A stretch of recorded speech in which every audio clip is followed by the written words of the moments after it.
আসসালামু আলাইকুম, কেমন আছেন সবাই? আলহামদুলিল্লাহ, আপনাদের দোয়া ও ভালোবাসায় আমি কিন্তু ভালো আছি।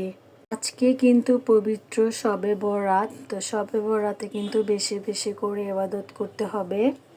তাই তাড়াতাড়ি করে রান্নাটা শেষ করার জন্য আমি সব কিছু জোগাড় করে নিচ্ছি। গরুর মাংস আছে এখানে 1 কেজি পরিমাণ, তো এটাকে ভালো করে ধুয়ে ক্লিন করে নিলাম।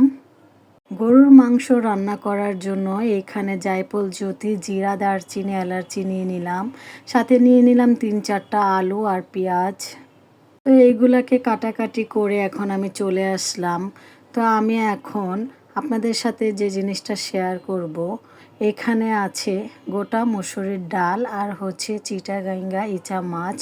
এই দুইটা জিনিস দিয়ে যদি আপনি ডালের বড়া বানান তাহলে কিন্তু খেতে খুব ভালো লাগে।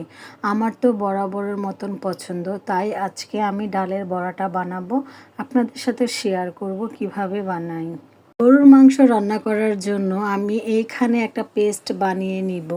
এই পেস্টটা বানালে তরকারির স্বাদটা দ্বিগুণ বাড়িয়ে দেয়। এখানে দিয়ে দিলাম আদা রসুন বাটা, লবণ, দারুচিনি, এলাচি, জিরা, জায়ফল, জ্যোতি বাটা, সাথে হলুদের গুঁড়া, মরিচের গুঁড়া আর গোটা আস্ত দারুচিনি, এলাচি এবং তেজপাতা দিয়ে একটু পানি দিয়ে ভালো করে আমি পেস্টটাকে মিশিয়ে নিব। মেশানো হয়ে গেলে এখন আমি গরুর মাংস রান্না করতে চলে যাব। এখন একটা পাতিল বসায় কিছু তেল দিয়ে পেঁয়াজটাকে ভাজা ভাজা করে নিলাম। বেশি ভাজা ভাজা করব না, একদম মিডিয়াম ভাজা ভাজা করব। করার পরে আগে থেকে করে রাখা পেস্টগুলো আমি এখানে দিয়ে দিলাম। আর আমি কিন্তু গরুর মাংস এক এক দিন এক একভাবে রান্না করি, মানে দেখি যে কোনটাতে স্বাদ বেশি আসে। আর আজকে কিন্তু এবাদতের সাথে সাথে আজকে রাত্রে আমি সেহরি খেয়ে আগামীকালকের জন্য রোজা রাখবো। তো বরাবর আমি একটা রোজা করি, অনেকে আছে 2টা রোজা করে।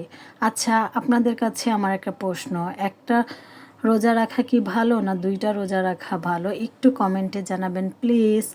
তো এই তো এখন আমি ডালের বড়াটা বানাতে চলে আসলাম। এখানে পেঁয়াজ কুচি, কাঁচামরিচ কুচি, আদা বাটা, হলুদের গুঁড়া, মরিচের গুঁড়া দিয়ে বেটে রাখা ডাল আর মাছগুলোকে আমি মিশিয়ে নিচ্ছি। অপর পাশে আমার মশলাটা পুরো কষানো শেষ। এক্সট্রা যে হলুদের গুঁড়া, মরিচের গুঁড়ার একটা ঘ্রাণ থাকে সেটা চলে গিয়েছে। এখন আমি মাংসগুলো দিয়ে দিব। রান্না প্রায় শেষের দিকে, রান্না করতে করতে আপনাদের কাছে আরেকটা জিনিস শেয়ার করি। যেহেতু এটা আমার একটা নতুন নিউ চ্যানেল, প্লিজ আপনারা সবাই আমার চ্যানেলটি সাবস্ক্রাইব করে একটা লাইক দিয়ে একটা কমেন্ট করে আমার ভিডিওর পাশে থেকে যেতে পারেন। তো আজকের ভিডিওটা এই পর্যন্তই। ভালো থাকবেন, সুস্থ থাকবেন, মাল্টি ব্লগ মির পাশে থাকবেন।